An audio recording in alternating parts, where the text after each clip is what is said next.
Good evening, everyone, and welcome to another episode of our Salem by Night Season 2. We go back to our Camarilla coterie. Last we left off, we picked up with them in their security room at the Danse Nocturne, checking videos of trying to find out who unfortunately rattled around with their memories of their ghouls. They used some auspex to see if only the ghouls had the tendrils, and they noticed that none of the humans had actual tendrils, just the ghouls, so this was targeted. We established that the club has a ward against ghouls and a ward against lupines that Carl has fortunately put up for them. Benjamin noted that he had a plethora of fingerprints to look through and that he was going to call in some contacts at the Scotland Yard Police Department. They discussed their options of trying to keep tabs on Eugene Stanton since he was working in Salem General. And then Barnaby showed up, who is Ivory's sire, and a real piece of work. If you remember, or if you want to go back and look at that episode, he is a filthy and disgusting creature of the night. But, you know, he's somebody's sire, so he pushed the race forward. They learned that the black tendrils are usually attached to diablerie, and so they're mostly a vampire problem. And having discussed the issue of having no reflection on their target, they kind of pointed towards the Lasombra being involved. They decided to go to the hospital and actually see if they could corner Dr. Stanton. They learned that he was in surgery at the time. And so they did the next best thing and rifled through his locker. Carl discovered that one of the doctors, one of the other surgeons, was actually going through a phlegmatic dyscrasia. And so he took note and actually took a sample of his blood for himself after trying not to keep drinking. They found the logger for Dr. Stanton. They found a log of surgeries and a set of keys that they tied to his car. And after looking around the parking lot, they discovered his car, rifled through it, saw that there was a tarp in the trunk, the scent of cleaning supplies, blood and hickory, and a couple of business cards for an identity that was for a pediatrician's office in Kaiser. When they got back to the car, they were told that Sheriff Green asked them to talk to Marcus Bradley about the chunks of his time missing, and discussed sharing their information with Andreas Barker because of his connection to the Free Souls. And we left off with them arriving at the Albatross as Marcus Bradley was closing up for the night. And that's where we're going to pick up with two of our vampires tonight. It is good to see all of you again. We are back, baby. Yeah. So as you go ahead. Oh, it's been a minute. It's been a minute. I'm excited to get back to this, especially after Jimmy Trash Cans was introduced last week. I can't wait for him to make his appearance in this scenario.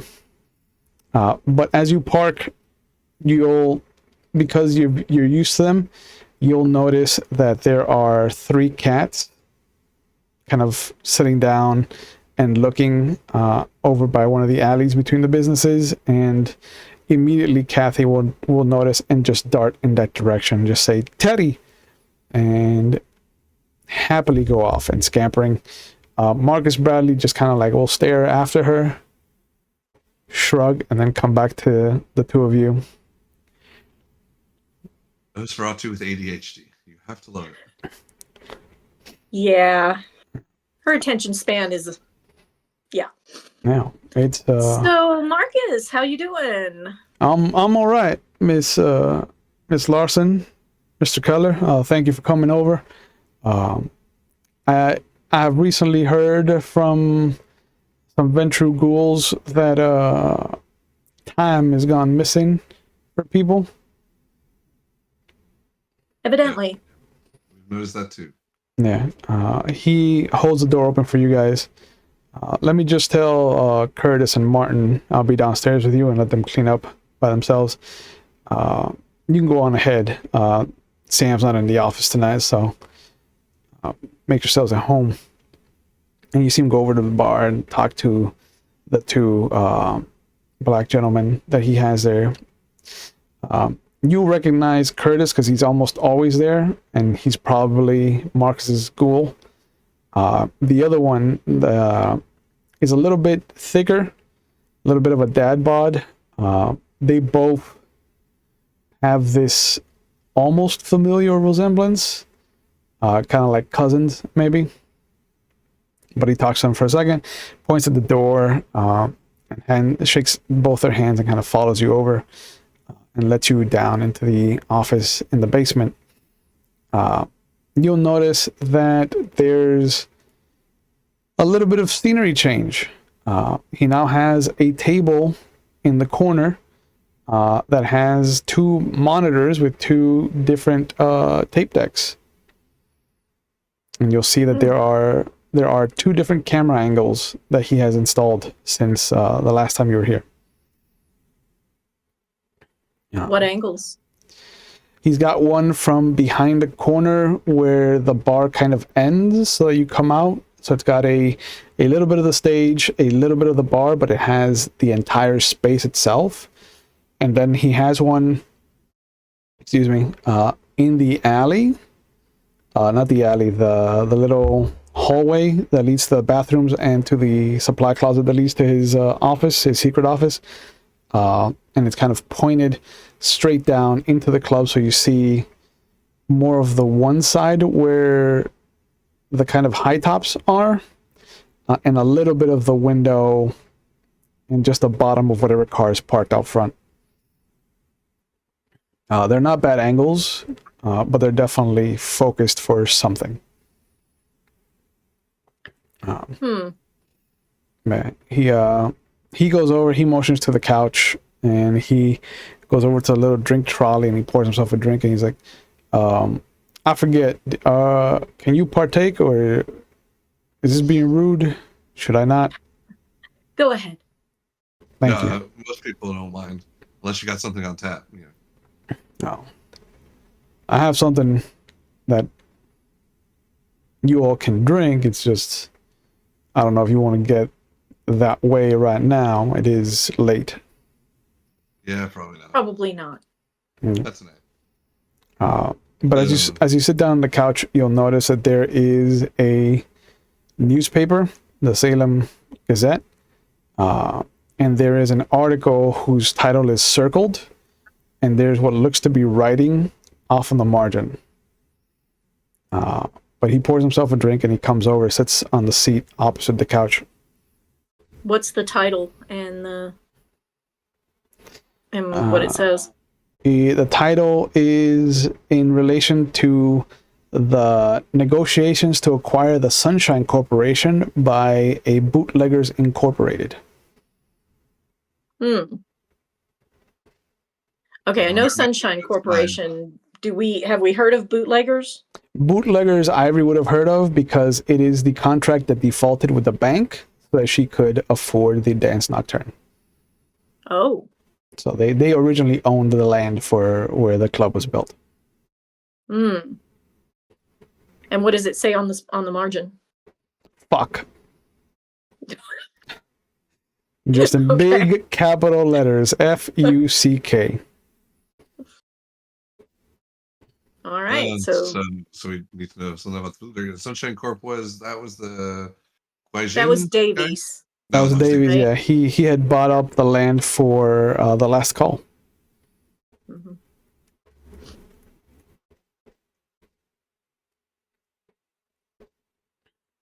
So Marcus, or is he down there yet? Yeah, no, he pulls himself a drink and he sits down opposite of you guys.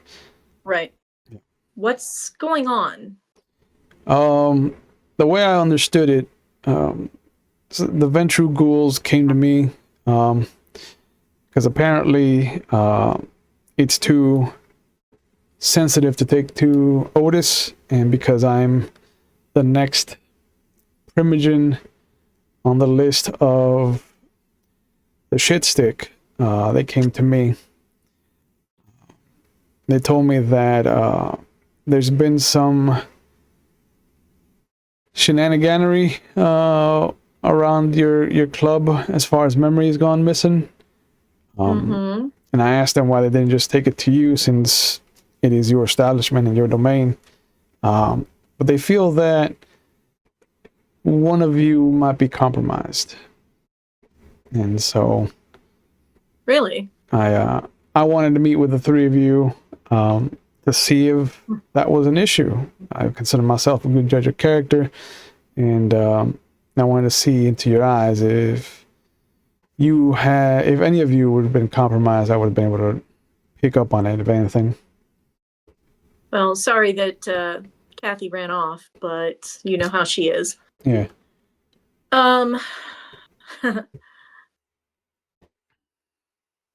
So Harvey said that you had lost time? I did. That's why I wanted to get in contact with the three of you. I lost a couple of hours on Friday and Saturday, and While you were at my club? No, while I was here. Oh. Yeah. Oh. Yeah. That's why when I heard about it happening to you, I wanted to find out if it was true, one, and then find out two, what had happened to your group, because my bartenders, Curtis and Martin, don't have the same chunk missing. Theirs is small little portions that have been taken out. Mine is an entire almost 2 hours. That's concerning. Is that why the new security? Yep. Yeah, I'm not sure how much good it'll do. We have been searching our tapes for anything. Did you find anything? Very little.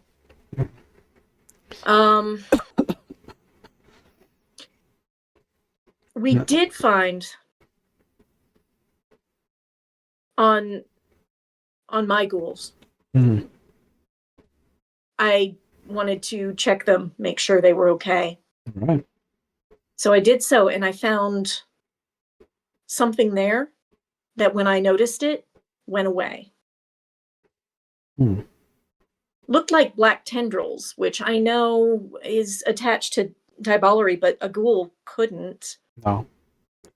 And it went away, which also would not have been. That's odd. Yeah, it's very odd.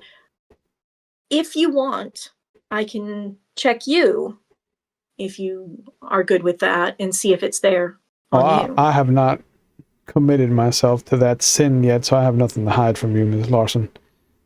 Please. And he'll take a sip and lean back in his chair. Okay, so she will do it? Yep. There are no black tendrils. There's a little bit of anxiety, a little bit of not fear, but trepidation. Like, those two are in equal measures as far as his aura is concerned. Okay. Interesting. Not there. That's a comfort. We should check your bartenders just to make sure, but to see if it's the same thing. Oh, only Curtis is my ghoul. Martin I haven't brought into the fold yet. They grew up together, and so when Martin fell on tough times, I owed it to Curtis to kind of help out and give his friend a job. But yeah, I can have Curtis come over to your club and see you personally. All right. I take it they're not here right now? Oh, they're closing up, and I don't want to take up their time.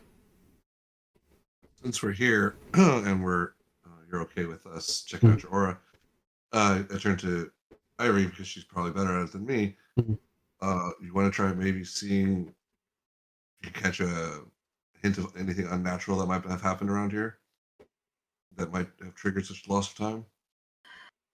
Perhaps. Where were you? What do you remember? I remember that we were setting up for the house band or I call them the house band, but the idiots of not Edgar Allan Poe's wife had just finished. She winces. Yeah, you They're still know, around. you know. I'm aware. They had just finished up their set, thankfully, and our headliners were setting up for the night.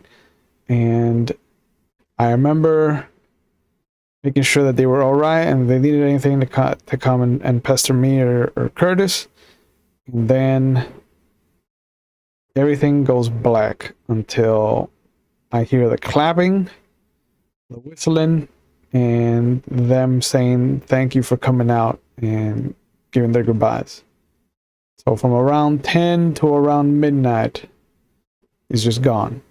And I know that some of you have the ability to kind of erase small chunks. The Venture are good at that.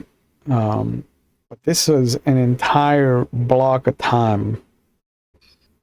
I don't think their normal one could do that much. She doesn't speak for Carl, but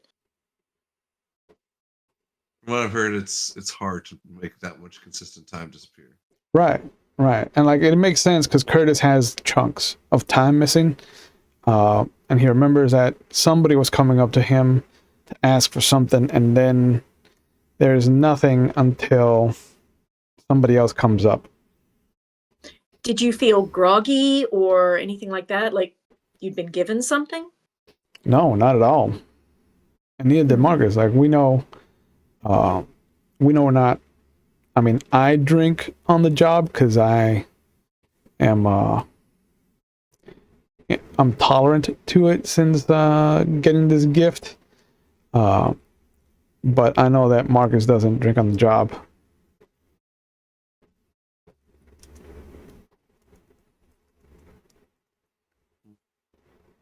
Maybe we need to go to the stage area.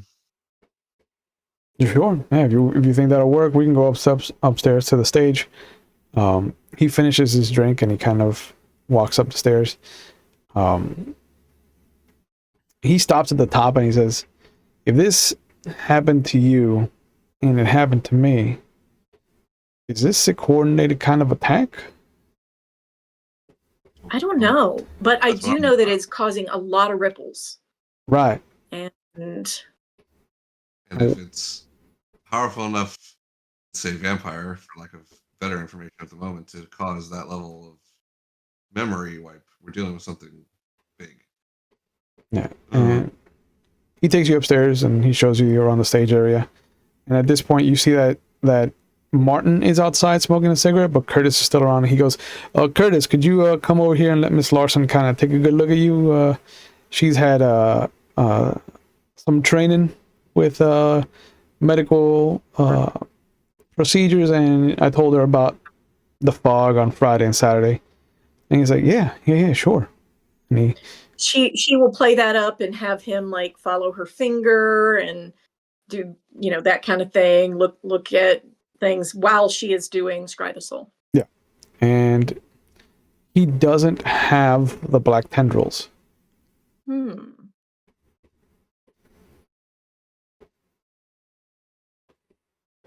All right, thank you, Curtis. Yeah, of course. Anything else, boss? And Marcus just kind of pats him on the shoulders, like, nah, you go on and get some rest.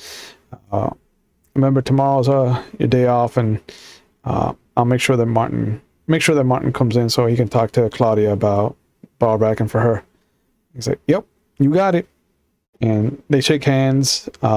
It's a little jivey, they kind of shake, they slide out, they pump it, they bump fists, and then they do a little kind of back and forth kid and play slap, and then they finger gun each other, and Marcus walks out, locks the door after he's done.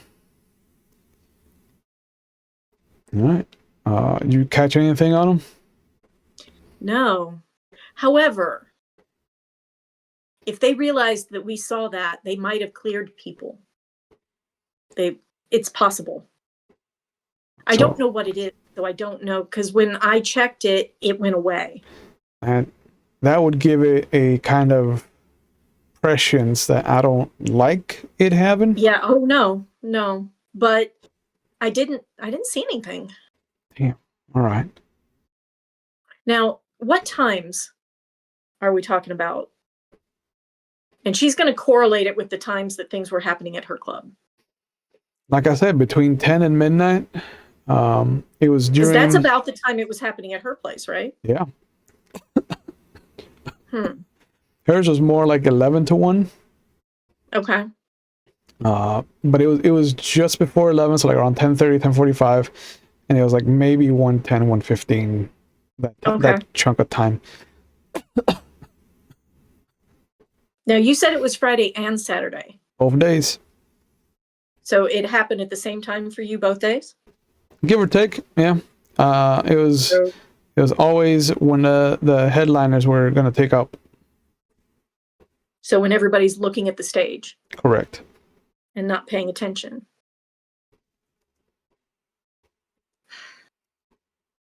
So I know you've done a lot tonight, Carl. Could you follow his steps? That's too far away, isn't it? That was too long ago.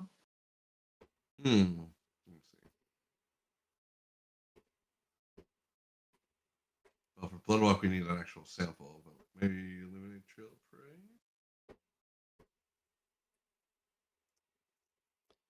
She's going to start looking around, see if she can. I mean, you don't notice anything missing. She'll ask Marcus. No, everything's accounted for. The money in the till was exactly as it should have been. We had all the receipts for the sales that we had that night, and we correlated with that. I know that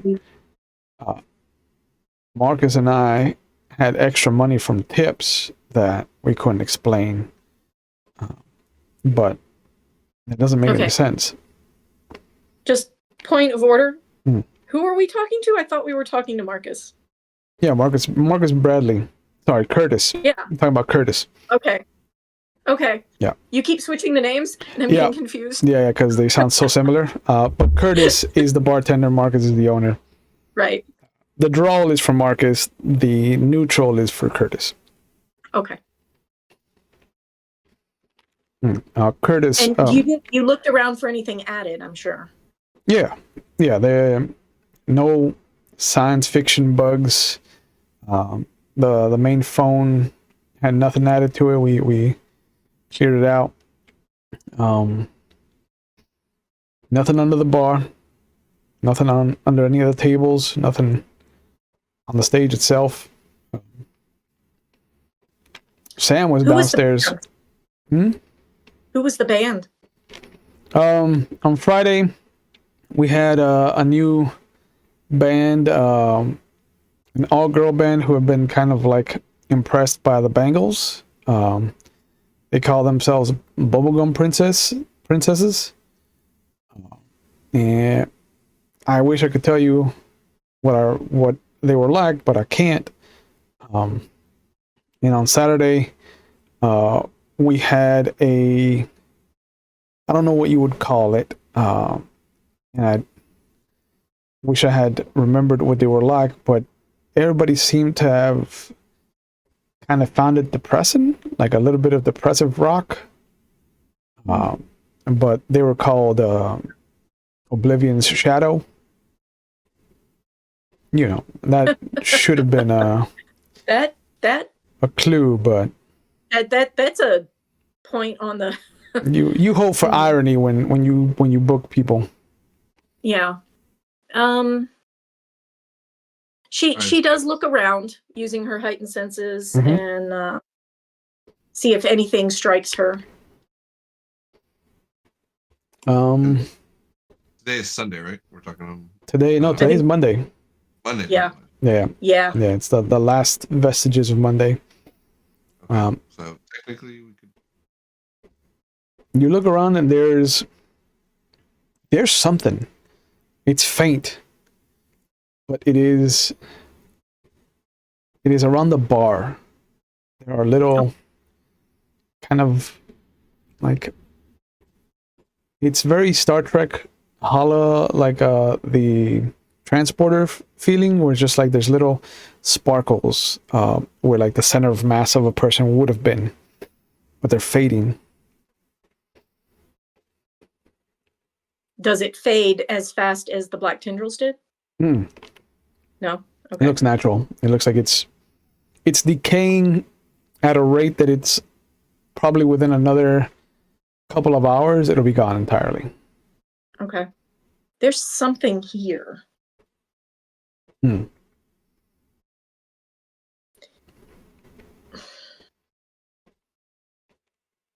She's never seen anything like it? No. This is new. Take a look too. Is it like attached to a chair or? It's in a, like there's a chair there now, but it's not. It doesn't look like it is on the chair. It looks like it's taking up the same space as the chair. Okay. She pulls the chair out. Still there. And looks around on the floor, maybe where. Nothing. Something happened here. Wow. I've never seen anything like it. Yeah. Carl, is there anything you can? Just about to see. So I guess turn on my heightened senses to see same thing, and then pop sense the unseen. With Sense the Unseen, there is the outline of a person. Very faint. It looks like they're leaned in towards the bar. And it's just 4 separate occasions of that silhouette. But at the same time, it's also fading. It's also decaying. Now, Ivory did see the other spirit with Kathy. Is it anything similar to that? It is not. Okay. God, I hate the answer to this question is positive. But is it like Mr. Mage Boy that melts everything around? Slightly. I was dreading that answer. Yeah. But at least it's not. I figured it's magic. Exactly like him. Oh. But I don't know if Ivory knows much about magic. Yeah. Marcus will go around behind the bar and take out a notepad and a pen. And he starts writing down. He's like, I don't know if you want me to call and set up meetings for you, but these are the main businesses that I know that would have been entertaining our kind and the others. So I don't know if you want to go and take a look and follow up. I'm not compelling you to do it. One of the perks of elevated to becoming a Primogen is that I can get a bunch of knuckleheads together and kind of tell them to do my dirty work. Well, if we can just find out if any of the other ones have had some memory loss.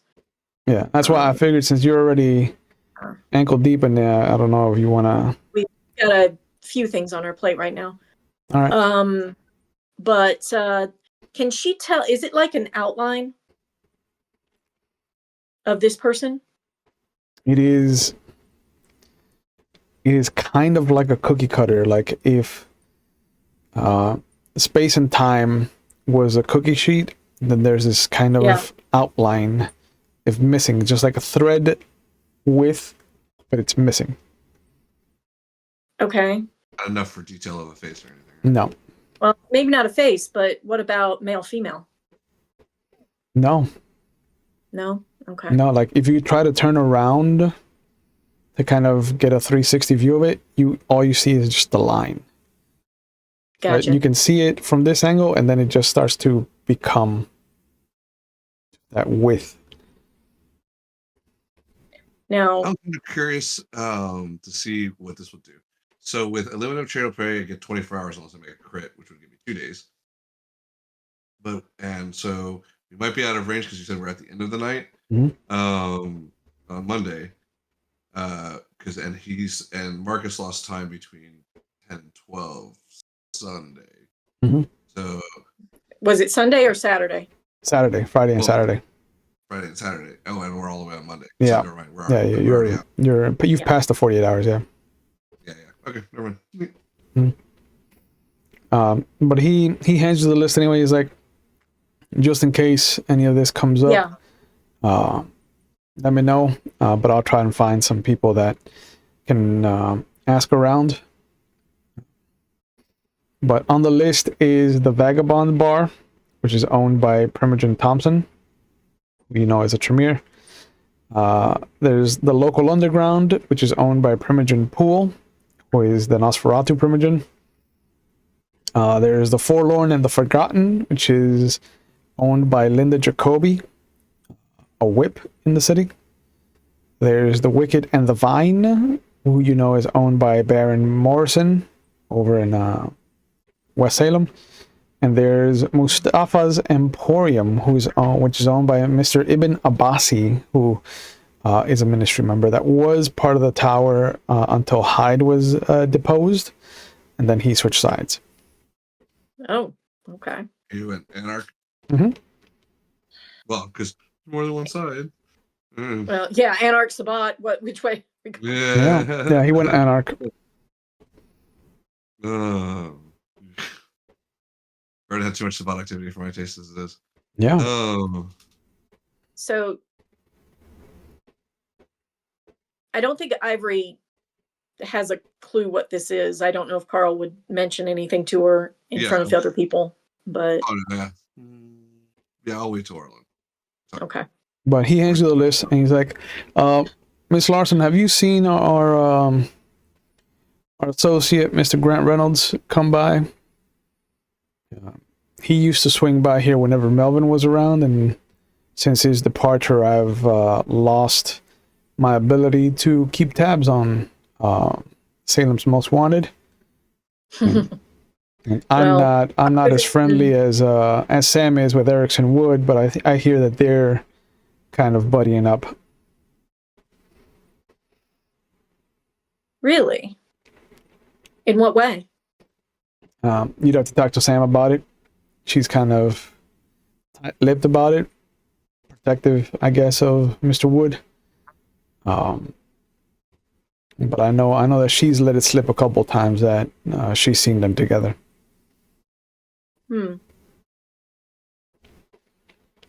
I myself have not seen him. Good.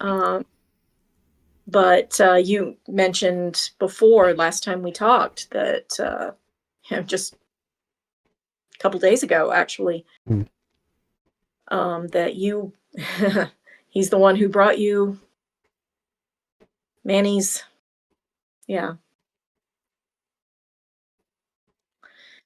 I didn't know that was like an invitation for him to become more prevalent down here, but I just want to know if he started to make appearances elsewhere, is all. Trying to remember, there was nothing at the club, right? With Reynolds. He has not shown up at the Danse Nocturne. Yeah, okay. Not that I've seen, but if he does, let me know, please, as soon as possible. Of course. Thank you.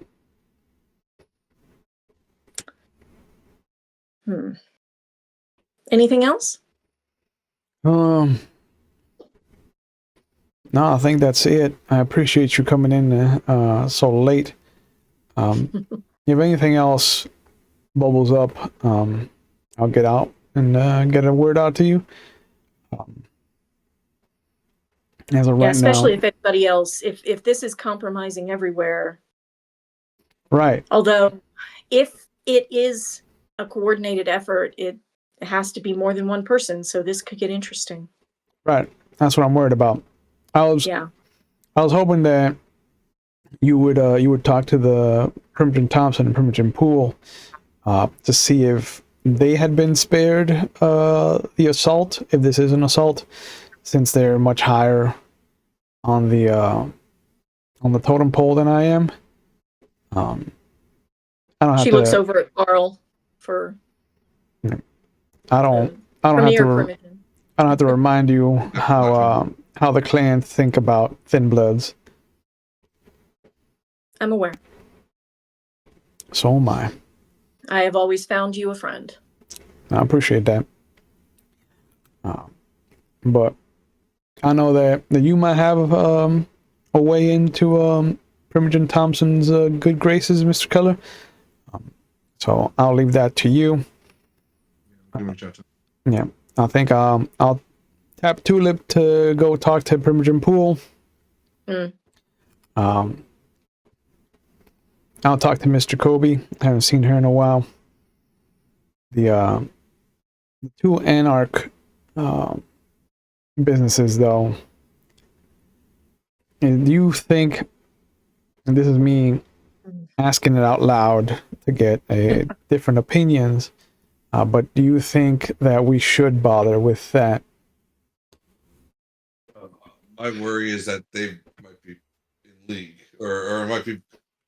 They are not above suspicion at this point. So, not that really anybody is, but for playing sides, they've chosen The their way that, moment. the way that the political winds are blowing at the moment, we may want to wait on them. I'd rather search our own resources first, and then, if necessary, we can reach out to them. I mean, I'm all right dealing with Baron Morrison. She is. Once you discover that you just have to be as petty as her when you talk to her, that kind of builds the bridge. Mr. Ibn Abbasi is, for lack of a better term, a snake in the grass, and I just don't like his kind. He's probably the type that would use the information against us. So Correct. Let's keep that. I mean, after he used what information he had to kind of put Albert Frost in the position he was in, I'm not surprised at his final demise, given that Mr. Ibn Abbasi left him with no real avenues. That was somewhat before my time, but I've heard a lot of it. Yeah, Melvin would have been able to bring you up to speed on him. Of course, it's always Melvin. He has all the information. What a Melvin. What a Nosferatu. Yeah, Mr. Ibn Abbasi was a kind of collegiate rival of Mr. Frost.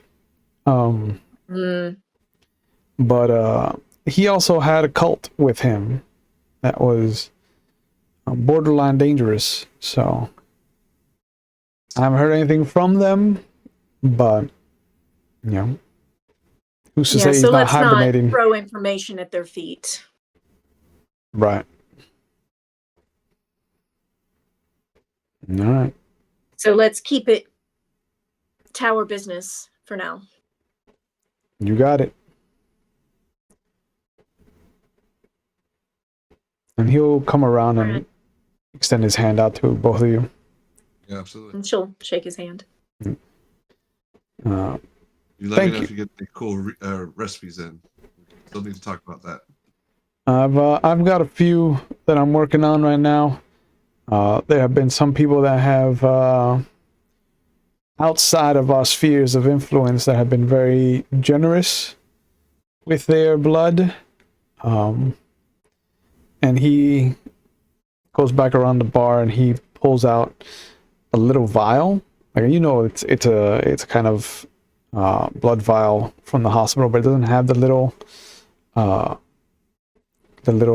whatever it is at the bottom, the little juge. Oh yeah, the little preservation shit. Yeah. And when he holds it up, it just kind of looks like blood. It's kind of dark, almost black. And then he'll grab a flashlight and he'll put it behind it. And as it shines through, there's little specks of blue in it, almost like little shards of ice. That does look interesting. Mm. Mr. Keller, what would you do if I told you that I acquired this vial from a nice gentleman, one of the park rangers that told me his secret? A park ranger, you say? Park ranger. And where is this park ranger from? He is out on the eastern side of the city, towards the national park. He is not lupine, if that's where you're headed. And he shakes the blood again, and when he puts the light behind it, you see the whole thing take on a blue shine. He told me he's a troll. Oh, well, that's something I have never seen before. Neither had I until he showed me. I Okay. didn't know that was a thing. I'm gonna pause just for a second. 'Cause Chad knows what he's talking about. Yeah. Would Carl know what the fuck he's talking about? How prevalent is changeling in the verse? In German mythology, I don't know if they would be anything more than legends. Right, they would be legends. I don't know. I'm gonna say Ivory has no clue. Yeah. Yeah. Oh, and I'm only asking because I'm fucking Shamir. And a troll to you would probably be like, 12 feet tall, living under a bridge, charging people tolls and asking them the air velocity of an unladen swallow. God, that movie's so good. Definitely be Anyway. fairy tales. Yeah. Yeah. But I mean, like, got a 3 in occult. Yeah. You tell me. Yeah. How much do I know? You don't know how the kith are separated, but you do know that there are fae. Given the fact that you've proven that there are lupines, there are werewolves, and given that there are vampires, mages. Telling you that, and mages, yeah, that can rewrite reality. Him telling you that he's run into a fae creature, not outside the sphere of influence that you would be like, yes, I believe this. So I'll tell him that is a hell of a story, and I would love to delve more into that. And how many vials? Just the one. And if there's anything left over after my experimentation, I will let you have whatever's left over for a favor, obviously. Oh, without a doubt. I would be most appreciative. That is tantalizing information, just from a pure knowledge perspective. If nothing else. Of course. Potential uses. I will say that this is like one of my signature. I pull out my coat and like pull in one of my signature bottles. Like, yeah. should you have the thing? This is tied to me. So. Then here, and he'll grab a syringe and just pour out like maybe 20 cc's. Just put it into your vial. You see Kyler's eyes just light up. I'll be aware that very much. I don't know how to react to you, because he said that his kind don't like, and I'm going to say this as nicely as possible, your kind. I imagine there have been some abuses if they got into touch with us before. I'm just saying, being a step removed, as I am, has given me a bit of leeway with it. I think he referred to it as banality, something banal, and how because we become static and unchanging, that we affect them on a spiritual or primordial level.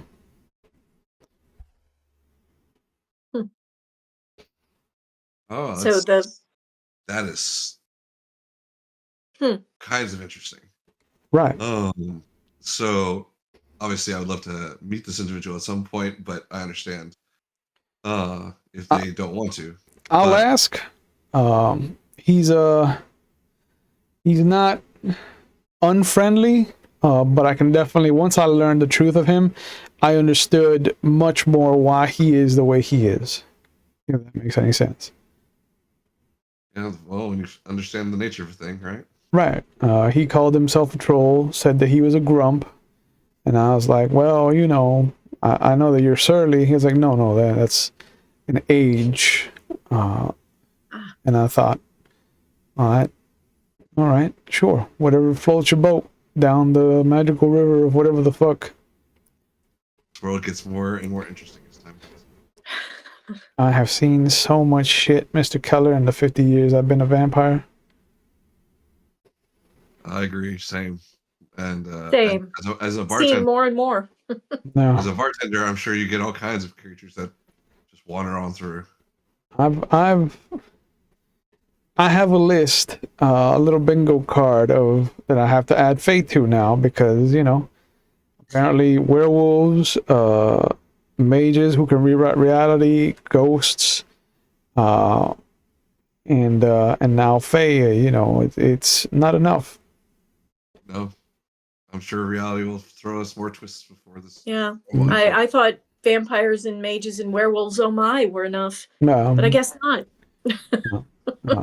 Apparently, there's a situation going on with the lupine. Speaking of, I've had a couple of city wolves come in here and there. There's something going on. Their big pack is preparing for something. So. Oh, well, speaking of werewolves, there was a mark that has been found on some bodies that have to maybe do with wolves? Fenris? Oh yes, the Fenris. I can ask around and see what that kind of Kathy dredges was up. following that lead. All right, if you already got somebody on it, I'll put it in the back burner. I mean, any other information that you would have. Evidently, there's been some dead bodies around water. All right, that's troublesome because there was. This was definitely before your time, but there was an event, a near masquerade breach, if not an actual masquerade breach, around the time of the beckoning, just before Geraldine kind of assumed princeship in that little dark period. There was a couple of murders that took place over the fall and leading into the winter months. Bodies kept turning up on the shore of the Willamette, but on the West Salem side of things, and we thought that was going to be the beginning of another ward in the city. Turned out to be a gargoyle of some kind. Really? Mm-hmm. A gargoyle? Oh, gargoyles. Mm-hmm. Okay. Unfortunately, the only person that we had ties to that creature was Andrew Givens, and he was destroyed. We know what happened to the gargoyle.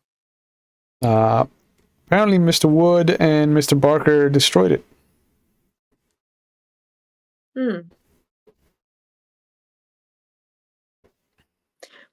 Was that over at the hotel across the bridge? No, this was back in 1980. Oh, okay. That was a different. Oh, yeah. Okay. This was a few years ago. Way before my time, then. Yeah. That's back when. I don't want to call it the Inquisition, but I know that there was a group of some overzealous humans that wanted to protect their own, as it were. The only thing that I could find out was that they were using like Greek mythological names and such to denote themselves. I want to say, oh god, I think they called themselves the Olympians, which is fucking stupid. Oh, okay. Such a comic book name. Well, I have to say that it's a little more refreshing than the Nazis. Anyway. Right. I mean, to be quite honest, I'm surprised more people don't jump up together and do some weird shit like that. Oh, Wow. in this day and age. Oh, So let's hope they continue to be lazy, Mr. Keller. yeah. All right. Well, thank you for all the information, Marcus. Yeah, no, thank you for your help. We will see if we can find out what's going on at the Tremere Primogen's place, and we'll get back to you on that. All right. Mr. Keller, I look forward to seeing whatever you find with that troll blood. I will report my results. Thank you very much. I appreciate the give and take here. Thank you. Yeah, quid pro quo. Yep. You all have a good rest of your night. I'm gonna hunker down and wait for Sam to get back from hunting. Sounds good. Have a good night. He goes, opens the door for you, and then locks it up after you leave. Yep. The cats and Kathy are gone, so. Of course they are. But She these comes Teddy. in for a couple of days and then clears out again. Yep. So, go to the car.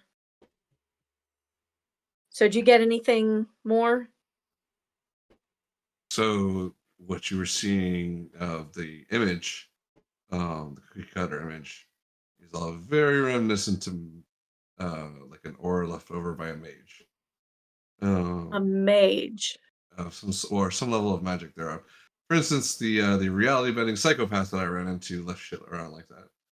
Right. That melted everything? Well, he melted stuff, but not everything. Yeah. I'm here. Well, I mean, the evidence that we were looking for. Right. But this one Yeah. is the fact that it's still hanging around is interesting. Like that after effect. Yeah. Means they probably did some magic there. Oh, that's my guess. In that, yeah, because otherwise, why would it be here? Right. But it's just the fact that it's still lingering and it's been so long, so much time has passed. I mean, it's not Yeah. like, the fact that At least 2 days. and it has been days and it's still hanging around means something. I'm guessing something powerful happened. Because stuff like that doesn't tend to linger that long unless something powerful. What would mages want with Marcus? Question.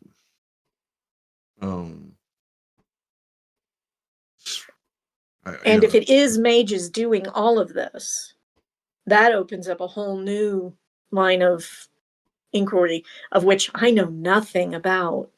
I only know enough to make me worried. Fair. And you probably know more than I do.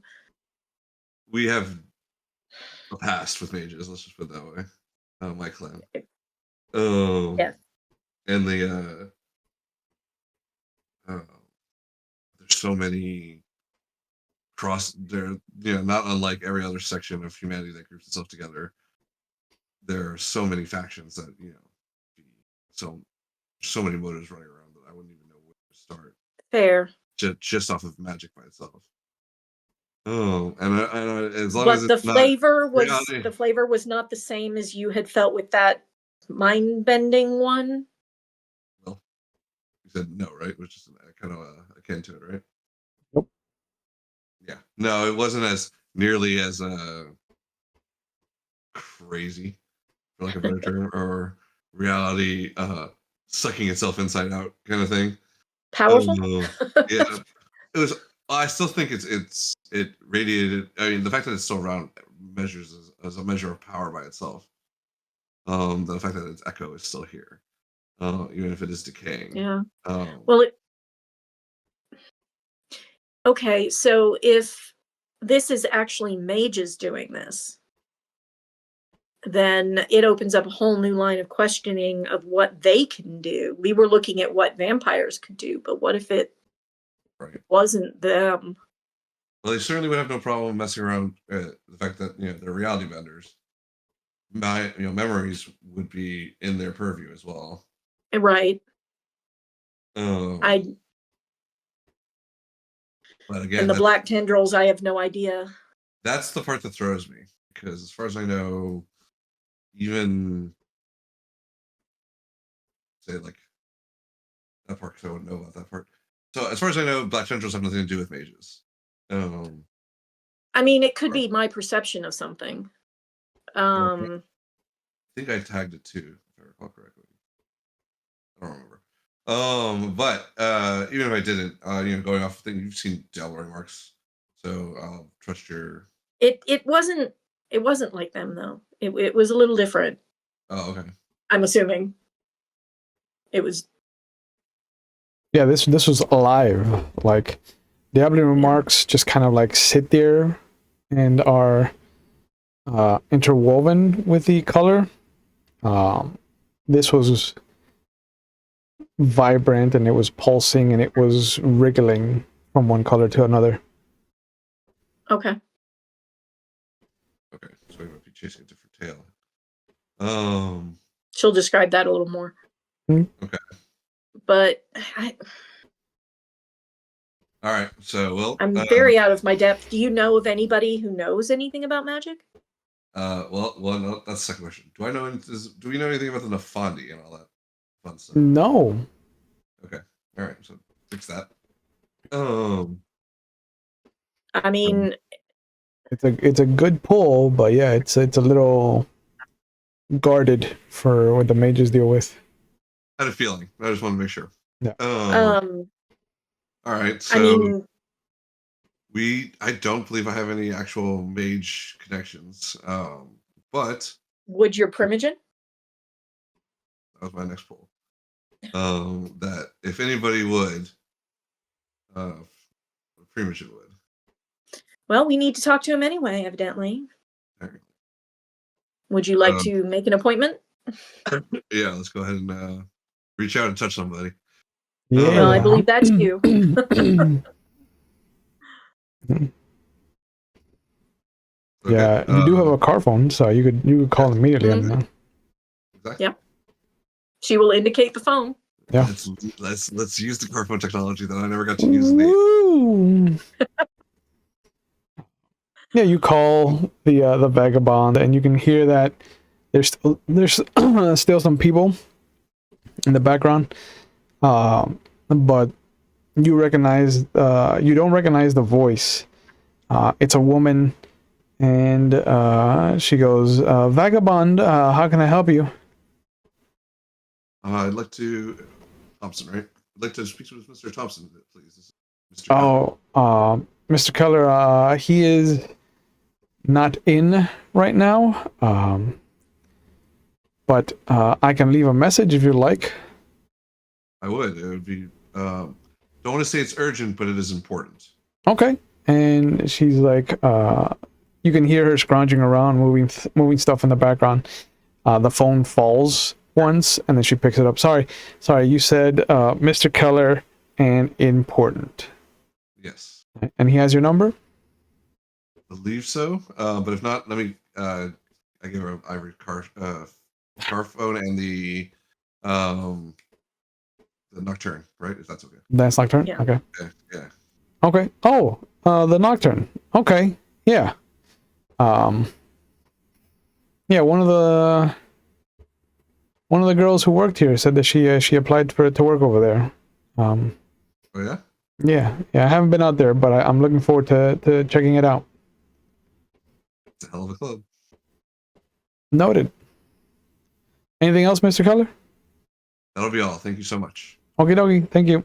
And she hangs up.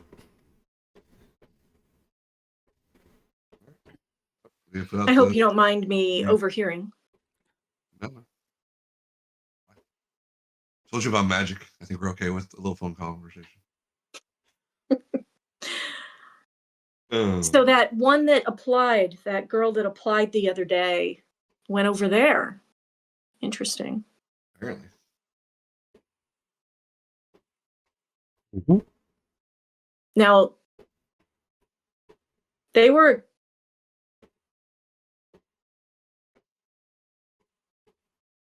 I'm trying to... It's been a while. Yeah. Was she also affected by this? That she lost time? I think they got told something about her also losing time. Yeah, correct. Yeah. She was the first. Yeah.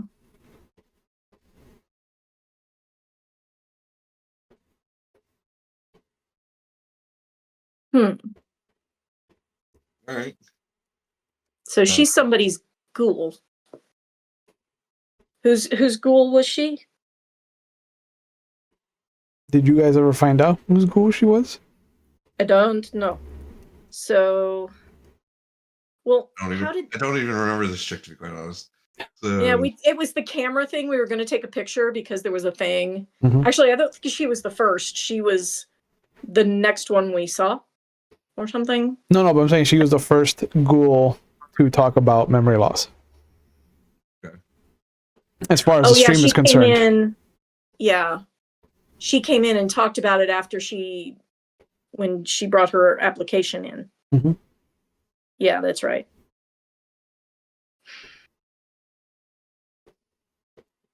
She belonged to somebody, but I don't know who. And now she's working over there. Interesting. What's Thompson's club's name again? Thompson's what? The Vagabond? The Vagabond?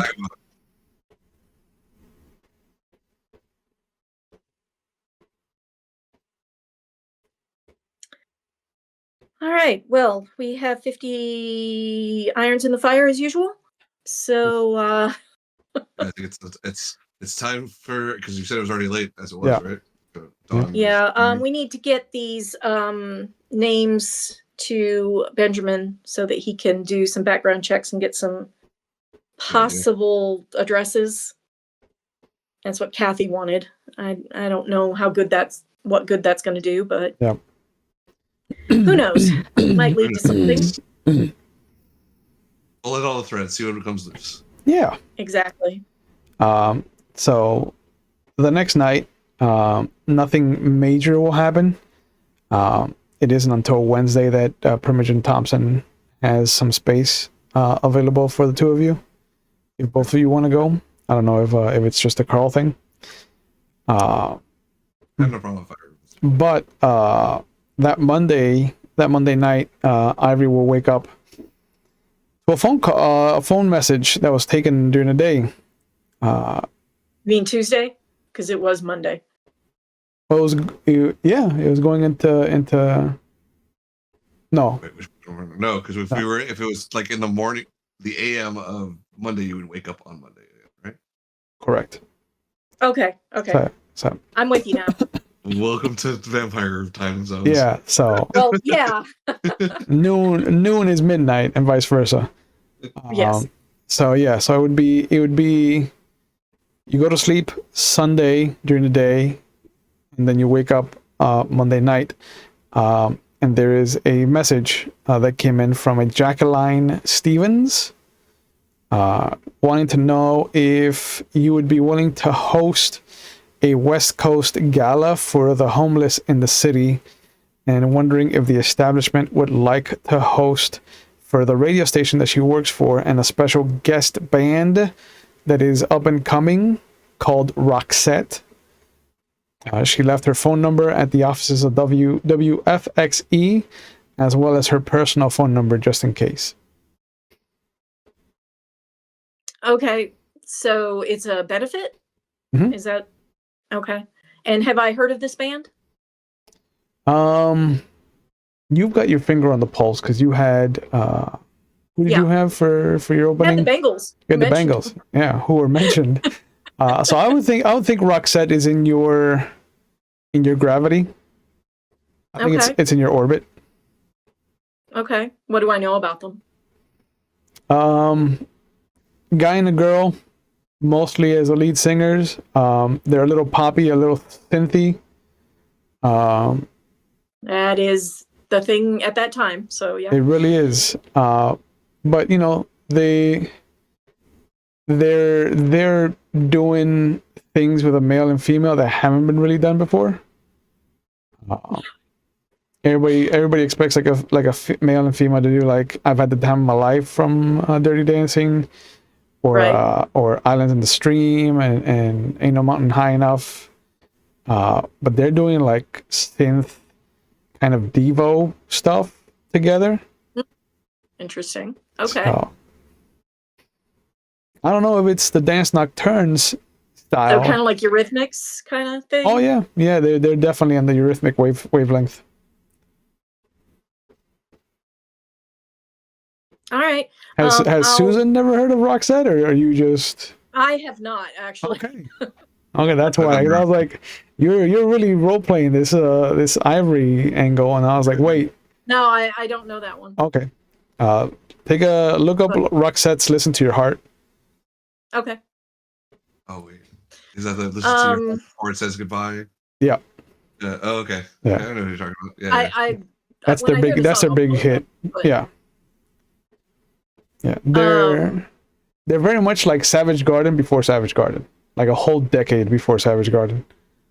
That's a good point. Okay. Yeah. She will have her people look into the organization, make sure it's all legit and all that fun stuff. Yeah. Make sure they're doing good stuff. Yeah, if you look up Jacqueline, she is a rush hour DJ for 101.1 WFXE Foxy Radio. Okay. They call her Jazzy Jax.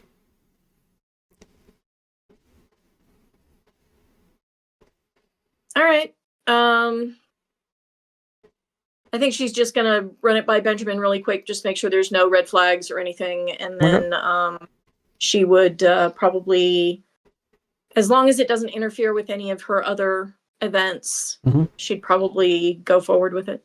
Okay. Yeah, he'll take the next day to kind of look them up and come back to you with clean. Everything is above board, except that the radio station is owned by a shell company, and after doing some digging,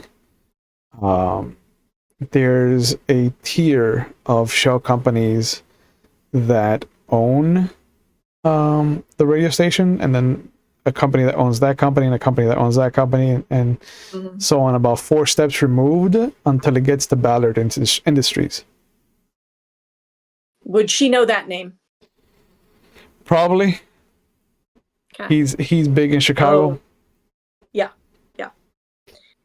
More fucking Ventru. Okay. They're everywhere, man. Yeah, always in my business. Unfortunately. Oh. I can imagine playing a Ventru by choice. Right? There's not a lot of redeeming qualities there. Otis is about the best one she's met, so you know. Thank you. I'll let Ike know that you like Otis. Otis is okay with your book. Seems to at least be a somewhat straight shooter, so. Hey, he was a Black Panther. He worked for the movement, so yeah, he has morals. Yeah.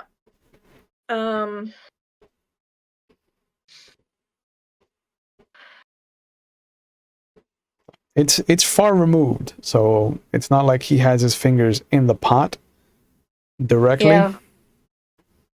But he does kind of like point that out to you. He's like, this might be an issue, but it's also 4 or 5 states away. Knowing what she knows about how these things work, what's in it for her?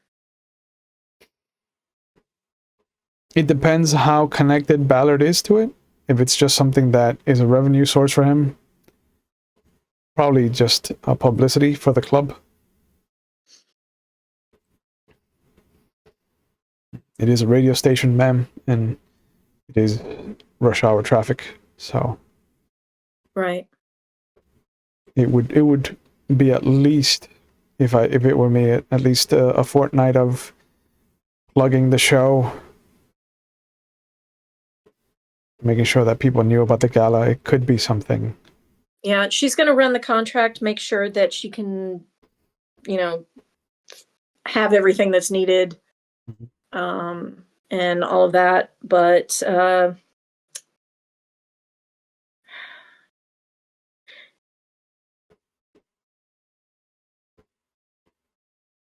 I think she's inclined to do it. Okay. Once you lean that way, Benjamin will just kind of like clean up the paperwork, make sure that he's got everything he needs from you. Shall I send invitations to some of the more important people in the city, ma'am? They might want to put on a brave face. How far? When is this going to be taking place? Oh, it might be completely up to us. They might give us a window of a week or two. Then we would be the ones in charge of. We hold all the cards. We get to demand when to do this, I think. With things being in question, I'm not sure now is the right time for that. Is there like a window of time that they want to do this within? That was never implied, and after he called, he says they left it up to us, but they would like to do it before the end of August. Before the end of August, and we're in. You are now in July. July. Okay, so Tuesday would be July 2nd. Okay. You're at the height of the full moon. Let's see where this goes in the next couple of weeks, and then we'll decide about how we want to run it. But don't send out any invitations quite yet. Understood. As a summer event, this could be something good. Just my opinion. Yes, I do. But right now, the Ventru are having a lot of questions about our club. So this could put them to rest. Let's see if we can find out a little more information about what's been going on. Of course. But she would have let him know that there was also some shenanigans going on in other places in the Albatross, and they're looking into other places too. So It may not be just here, which actually kind of relieves her a bit. Yeah. He takes a mental note of that. Understood. And and she would have given him the list of names to try and find some addresses for. Of course. From the doctor's patients. Yeah. And he tells you that he ran it over across the pond. He faxed them. Okay. Since you got that newfangled fax machine that came in. Oh yeah. That's amazing. That should speed things up. Yeah, he hates it, but he's getting used to it. I can understand that. It doesn't go away. We have to move with the times. It doesn't go away. But yeah, Wednesday night, does Carl pick up Ivory? Yeah. Go. Assuming you're willing. She would leave it up to him. You're willing to come. She doesn't want to. Thompson has talked in front of her before, I believe, or did he pull him away? No, I think they might have been on one side of the car, like at the rear of the car, and you were at the front of the car. That's as far as he's pulled them away. Okay. Yeah, and I don't think this is exactly the Tremere business. So. It really isn't. Well, and actually, as the Elysium. You are the keeper of Elysium. And so this is actually on me too. So yeah, she'll go. That's true. Okay. You pull up. It's just kind of towards the end of the dinner hour. So they're kind of clearing out the dinner table, setting up for the more of a nightclub that it becomes after that. And you see that Thompson is in a corner booth, and he's talking to a gentleman. And as you approach him, he stands up. He shakes hands with the gentleman, and he's like, Mr. Keller, Miss Larson, let me introduce to you Jonathan Anderson Cole. He has come looking for some answers that I don't think I can give him. And if you don't mind, Mr. Keller, I have given him your phone number. How can I help? He looks at Thompson first, and Thompson nods. He goes, Mr. Keller, my name is Jonathan Cole, and I don't know if this is going to mean anything to you. I assume it will, but I am part of the council in the city. I am the representative of the Order of Hermes.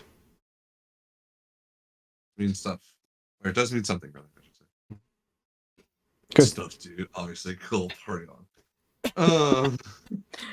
Ivory is whoosh. Mm-hmm. Anyway, but she there have been, and I don't know if this is going to mean anything to you, but there have been pockets of quintessence that have begun exploding around the city, and we're trying to figure out why and if someone is responsible for that.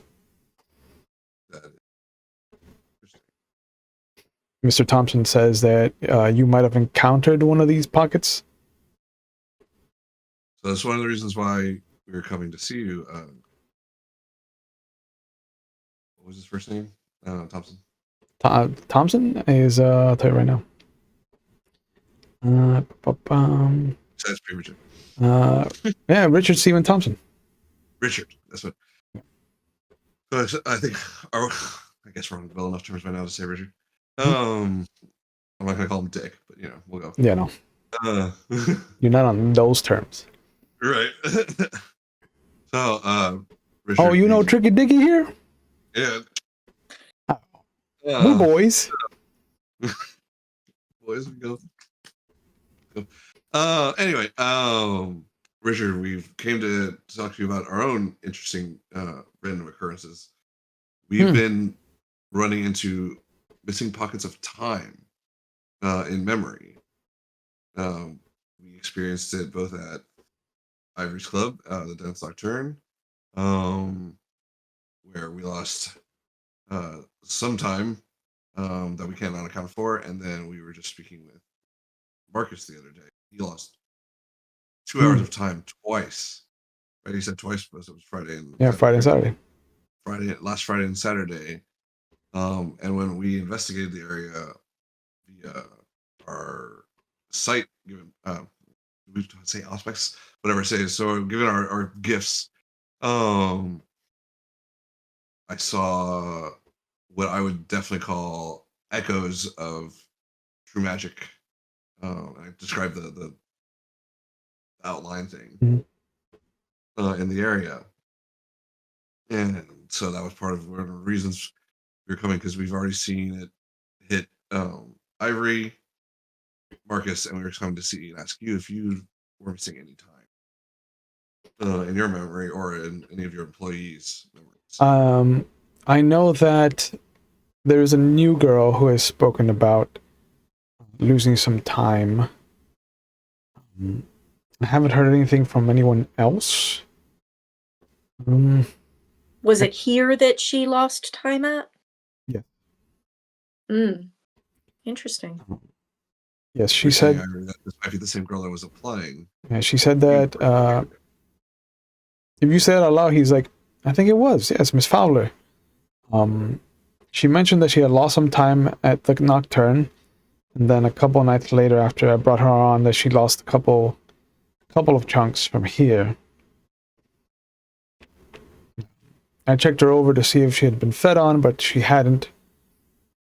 So I don't understand. I assume the Order of Hermes guy is still there. Okay. Yep. And he sees you look, and Thompson just kind of nods. He's like, Mr. Cole is abreast of what we are. Good to know. We've noticed that it happens a lot with ghouls.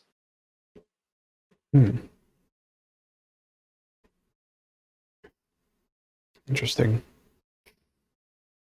And you'll see him kind of blink a couple times, and he looks out at the bar, mostly focusing behind the bar. But he kind of scans the room and then he blinks a couple times and clears his eyes. I don't see anything off with my ghouls. You're free to inspect them since you know what you're dealing with. Mr. Cole, do you see anything? And he looks around. He sighs.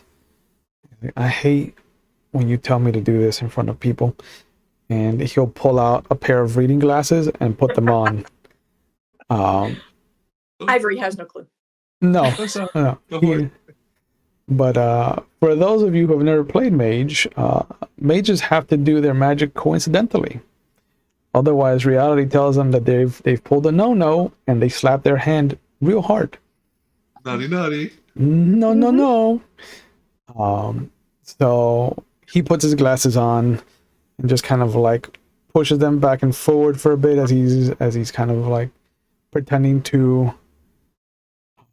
focus on something, and he'll look around the room and then he'll clear his throat, put his glasses back in his pocket. Nothing out of the ordinary as far as I can tell. Like, yours are all pale, which I'm used to. The two behind the bar are still vibrant. I mean, everybody else is pretty vibrant. There's no...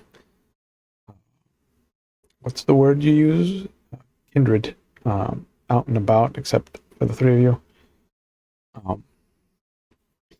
If you don't mind, Miss Larson, I have an associate who is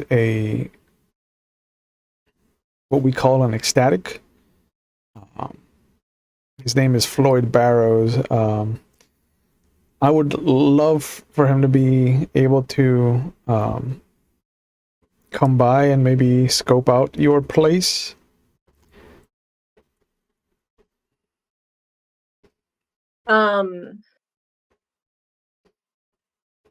Well, since we're dealing with something that's a little outside of my purview, and she looks at the Primogen, and you vouch for this? He nods.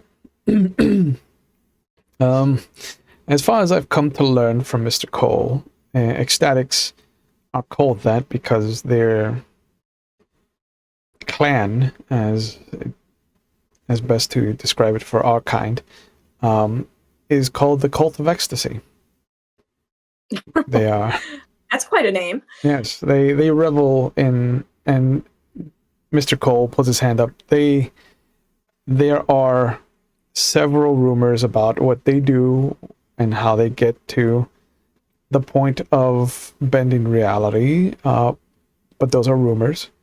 I'm sure that Mr. Barrows will be happy to partake in the libations of your establishment and leave a good tip. He is a civilized man, but he does reach certain heights in an enhanced state of mind. Well, I've been involved in the entertainment business for years, so you know. I understand.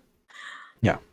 I'm sure that he will not bring anything into your establishment, and he will only use what is available to him there. I can urge him not to do anything before he goes into your establishment, but just know that I am not the head of the council. I am only a member.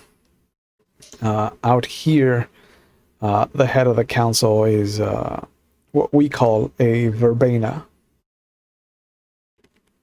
So, okay. More like in touch with your feelings, with the land. Very, very druidic. Okay. Yeah.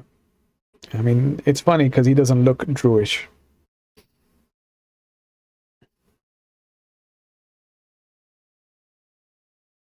All right. Well, have him inform the front desk when he gets there so that they can let me know. I would like to accompany him if that's permitted. Of course. As I'm sure Mr. Thompson trusts me with your knowledge. I trust you with his. The only other thing I would like to mention would be the Ivory, tell them about the aura that you saw, the not quite veins that were veins. So our ghouls, my ghouls, were actually affected by this also, I believe. And when I used one of my gifts on them, I saw these tendrils in their mind or in their aura. And when I looked, they went away. It was like they reacted. Yes, they reacted. And they were swirls, and they were colorful, right? You said? They were black. You had said they were black. Okay. They're intermingled with the regular aura colors. Gotcha. They were black. So is that something? Yeah, I should have talked. So at first we thought they might be the mark of the bad thing. Oh, well, the mark of someone consuming something they shouldn't have. But they went away. Right. Wait, they moved. Most mortals who are observed cannot reflexively alter their aura, and to have something react to being found means less on the person that it was found and more on you. So that means that somebody had to have been scrying on you, if I could use. So they were using my people to scry on me? Maybe. Okay. It's not difficult to... I don't want to bog you down in the logistics of it, but you being dead, in a way, makes you difficult to affect with my kind. If I were to point out at anyone here that has a pulse, I could command them to do whatever silly thing I wanted them to do under the guise of hypnotism. But with your kind, because you have technically died, and you don't have the blood pumping through you, there's not the same electrical current flowing through you that a human would have. Not saying that you're not human, but living. And so to affect you in that way, I would have to have a broader knowledge than what I would need to affect someone that's alive. In game terms, he would have to have more spheres than he has now. Have to have matter than not life. Just for those that don't understand the mage talk, because I am a mage storyteller, and I know that it sounds so fucking like horn on the side of the head, Call of Cthulhu, weird shit, but this is... Oh, yeah. Mages can do just about anything, but they're very squishy. So, They're very squishy, and they're limited by their own imagination. Correct. Yes. Yep. It's one of my favorite memes is taken from The Amazing Spider-Man with what's his name, Andrew Garfield, and it's like they show him in that first appearance where he has the Spider-Man suit to the car thief, and it's like, this is what it's like playing the mage. And then it cuts to the scene where he's like bent over and the guy has a knife, and he's like, oh no, a knife, my weakness. And it's like, this is also what it's like playing the mage. And I was like, God damn it, that's good, but that's true, and I hate you. Unless you have a few minutes to buff up. Yeah. A knife, my weakness. I think even in the Dresden series, he talks about like a well-prepared mage is fucking really hard to beat, but you catch him unawares. Yep. Oh, yeah. Squishy. So yeah, a baseball bat would take out a mage. Yeah, absolutely. Well, I mean, I got the game after we played in the Joel store back in the day. We played. Do you remember Lex's game? That was a mage game. I don't remember if you. I don't think I got to play that. Anyway, You thought a toy, made it about 2 seconds, went, oh, I could totally take this asshole. And he went, ah. Well, you know. Yep. Guns are real bad against mages. Guns hurt. But yeah, he I see. So it would be easier for them to do something through a living being. Correct. Got it. The fact that spies. The fact that you said that one of your kind had chunks of time missing is the only thing that I can't figure out. Between what your he's a little different from us. He's how to put it. She kind of looks at Thompson. He might know the translation of how to. Thompson He's not as strongly afflicted by our curse. Thompson has his hands like in front of him, but he has that kind of look of like, this is entirely too much information. Oh, okay. Okay. But he doesn't say anything. He just has this look like, maybe don't tell him. Yeah. Yeah, going too far. Okay. All right, so retract that. As soon as we start to think about it, like, it's interesting. Where was he? I might want to take a trip out and see if I can figure out what you saw. Sure. I go to the Albatross location. And so that was yesterday. He looks down at it. He's like, the Albatross and the Vagabond. You people are not creative with your names. No offense, Richard. He's like, not taken. It gets and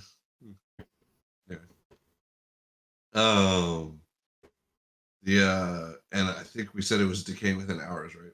When I saw it, so it was probably gone by now. Yeah, it was decaying quickly. So you, unfortunately, go ahead. He says, you unfortunately, and I don't mean this as a slight, but you were seeing the events in real time. I have the fortune of being able to see what happened in the past in real time.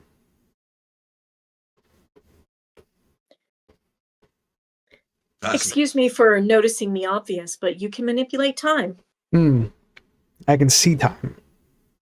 I'm not at the level where I can manipulate it like that.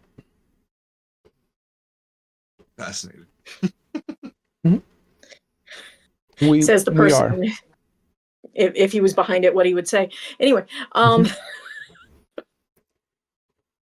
But so I'll go to this Albatross and introduce myself and kind of take a look and see what's going on over there. Let him know I sent you, because he might be a little guarded just in case. Sure. I don't think that I look offensive or troublemaking in any way, but I'll should have come up. Say. I'll put on a tie just in case. Oh, it's not that kind of place. Yeah, definitely no tie necessary. Yeah, when you wrote down the Albatross, I knew that this was not a suit and tie place. This is what I imagine is a Bermuda shorts and Hawaiian shirt, even in the dead of December. Not far off. Yeah. Just don't go for the music. Oh, no, I never do. I am fortunate that I can cut out that kind of thing from my hearing if I so choose. It's what I do whenever I talk to Jimmy Trashcans up in Kaiser. I take it she's never heard that name, right? No. Okay. No. And he sees your face and he's like, "Oh, you haven't had the joy of meeting him? Consider yourself lucky." I don't believe so. Yeah. He is unfortunately one of the best informants in the city, but he is a lupine, a city wolf, and to say that he is colorful would be underselling the Jimmy Trashcans experience. If he asks you if it looks infected, you say yes, and you give him the phone number of the local hospital. Okay. It's Good not to going to know. do anything to him. He regenerates, but he loves to ask for a second opinion, and he will roll his eyes.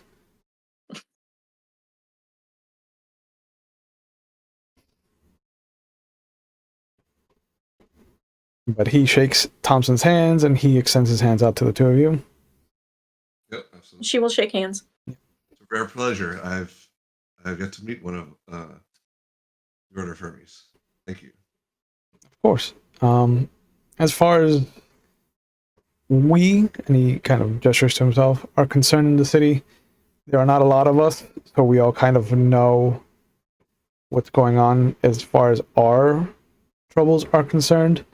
And we have tried to make sure that none of that spills over into any of the other situations here. We have had to call on the Lupines once or twice, since their places of gathering hold a lot of power for us as well. And so we've fought on the same side for certain territories. We've also fought against each other. Luckily, we haven't had the same need with your kind. You tend to stick to your own circles. Yes, well, it sounds like there might have been some crossover. It sounds like it. And I apologize in advance. Our bullshit is difficult to deal with for us. I can only imagine what it must feel like for your kind. Is there a way that we can get in contact with you if need be? Sure. And he'll pull out a business card. And it says his name. It actually says Dr. J.A. Cole, psychiatrist, home office, and then it has an address and a phone number. His address is on the east side of the city.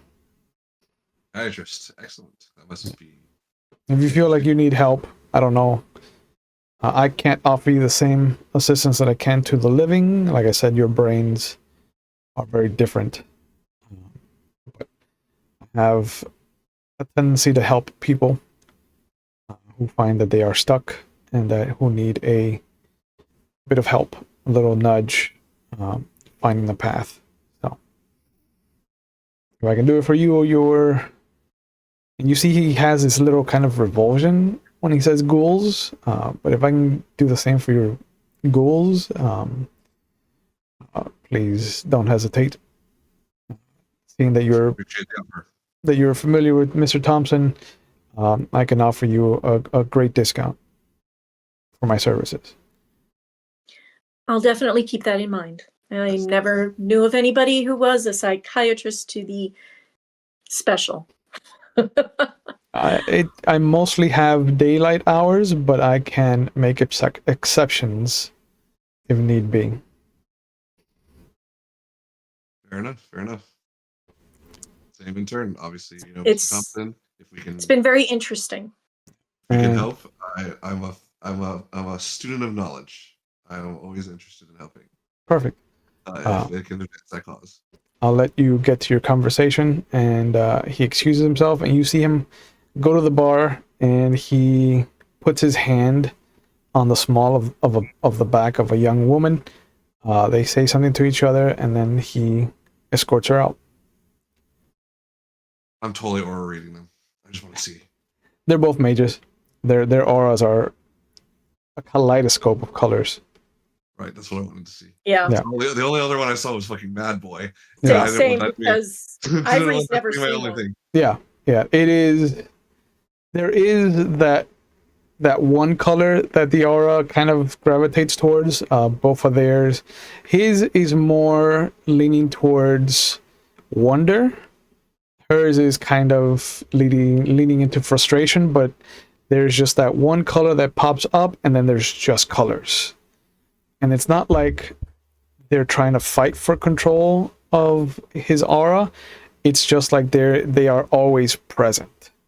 And there's this kind of starlight that shines on the edge of between the aura color and the actual frame of the body. There's just this, what would be the empty space for a normal person is just this cosmic grandness. Like it's just this blackness, but there's stars intermingled in it. It's very much like Call of Cthulhu-esque, where it's just like there is the endless void between them and their aura. But is it really pretty? It is. Oh God, Did too she pretty. get caught in it? Too pretty, maybe. Oh, I mean, they're leaving, so it shouldn't be too long. But it shouldn't be too long. But yeah, there's a moment where Thompson kind of invites you to sit down, and until they leave, Ivory just kind of stands there and watches them. Okay. And just follows their. Sorry about that. You are not the first Toreador to fall to the color. I would have warned you, but I didn't expect you to actually do that. Well, I've never actually seen a mage. Now you know. I was curious. Now I know. Yeah. Try not to do it to his associate that comes to speak to you. Yes, that would probably be a bad idea. Yeah. So, how can I help the two of you? Well, it has a lot to do with what we were just talking about. Although, Carl, you really need to learn to keep some information back. And he clears his throat, but just kind of nods. Well, we're searching for info. Yes. That'll help if we hide the details. Very well. Well, I look forward to hearing what you have to offer. I know that I have had some news trickle down my way. It seems that you've offended the Ventru, Miss Larson. Well, I believe the mages have offended the Ventru. It is not an angle that I can sell, but I'm sure that between the three of us, we can come up with something. Yes, I think once we need something concrete or someone concrete to throw in front of them. Right. I agree. That's the way they work. And but he motions, and you see somebody come over, and just, could you give us what was your favorite thing to eat when you were alive?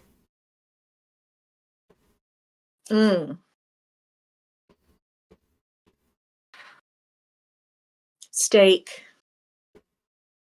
Medium rare, I assume? Of course. Perfect. Mr. Cullen? She looks a little confused, but... It's chocolate. Chocolate. Very well. Miss Fowler... Might share with you. And he looks over, he's like, Miss Fowler, could you bring us the special cupcakes that Mr. Bradley brought? She's like, yeah, of course. And she goes over to a special office, and she comes back with 2 cupcakes. And they're the thick kind of double C, almost triple C cupcakes, thick cupcakes. They're easily maybe a quarter the size of your head. And she puts one down in front of each of you. They all look the same. They all look like dark chocolate, and there's little chunks in each of them. Ivory's has little red chunks, and Carl's has little black chunks. Just look like chocolate chunks coming out of the muffin. She'll take a sniff. Anything strange? It doesn't smell like anything. You smell more of the lingering sense of the restaurant as it's closing down. The kind of food orders, like the chickens and the other steaks and the porks that have been cooked up and lingering. But there's nothing coming off of the cupcake itself.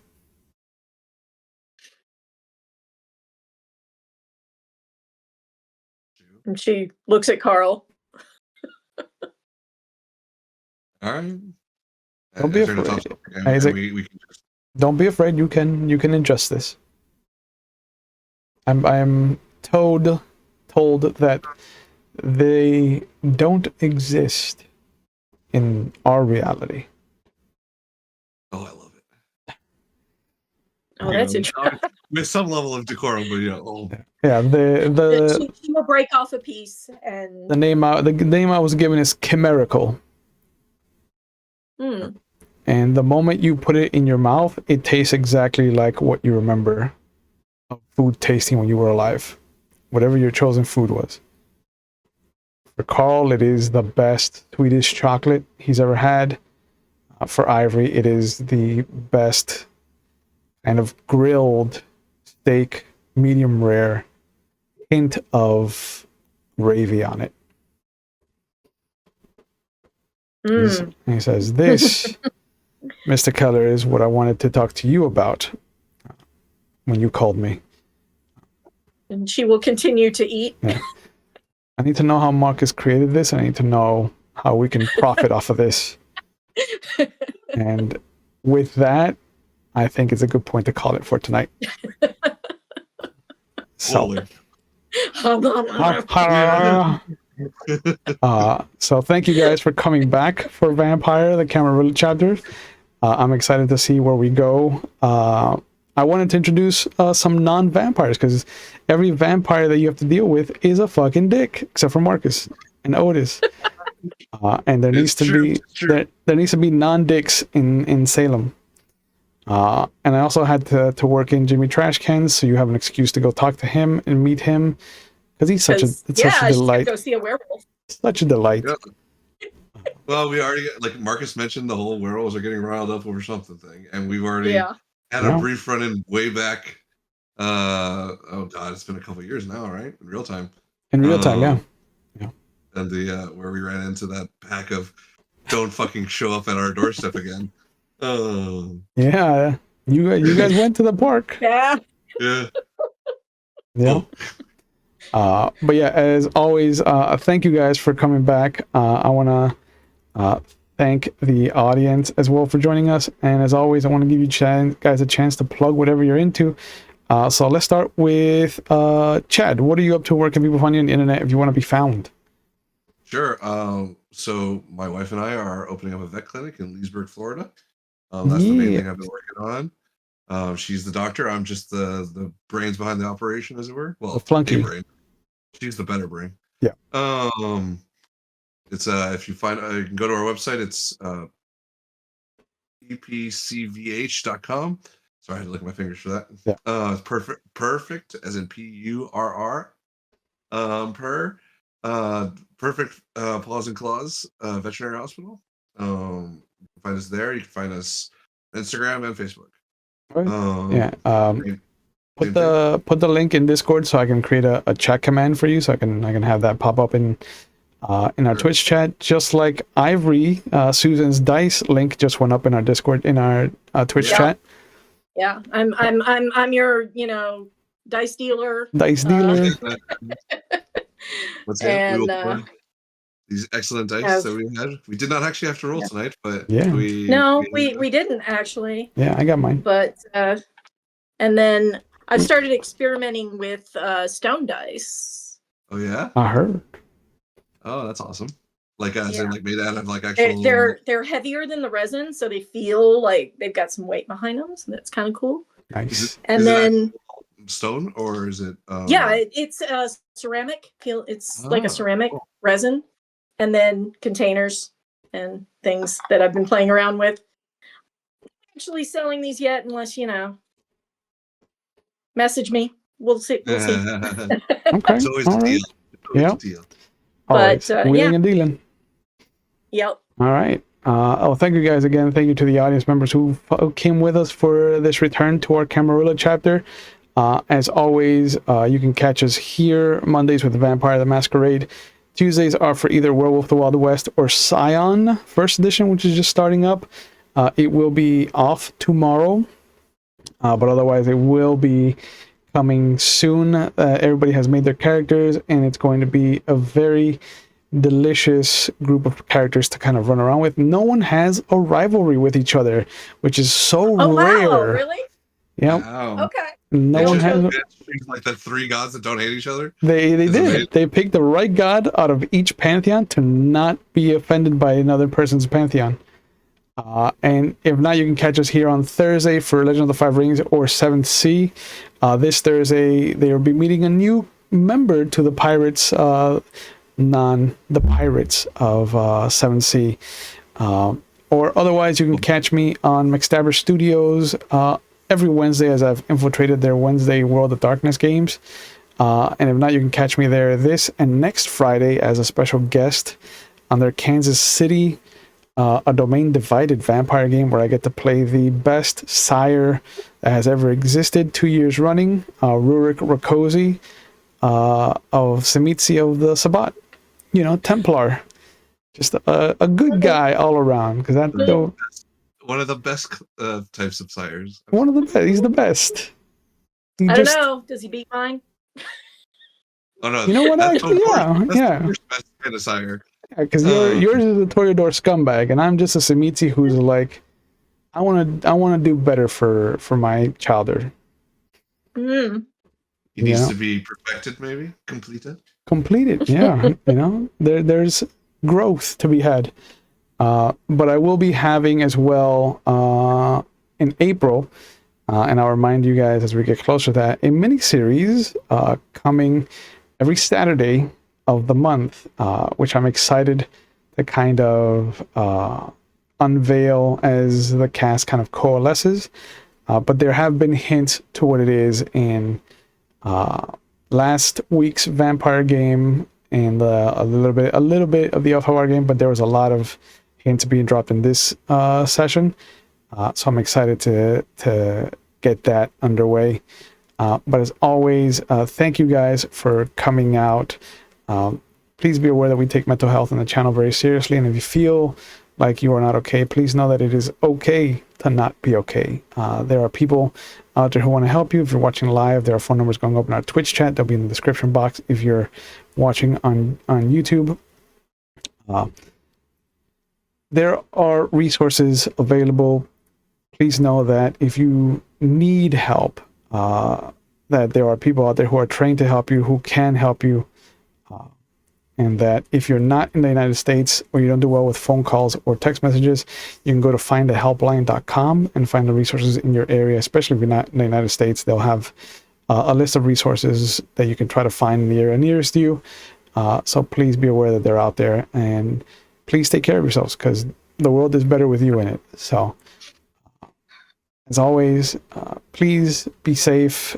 It is a dumpster fire out there because of the bullshit that's happening in Washington, and hopefully we get out of this unscathed. And I'm holding my fingers crossed that this is not a shit show for 4 years, but we'll see what happens.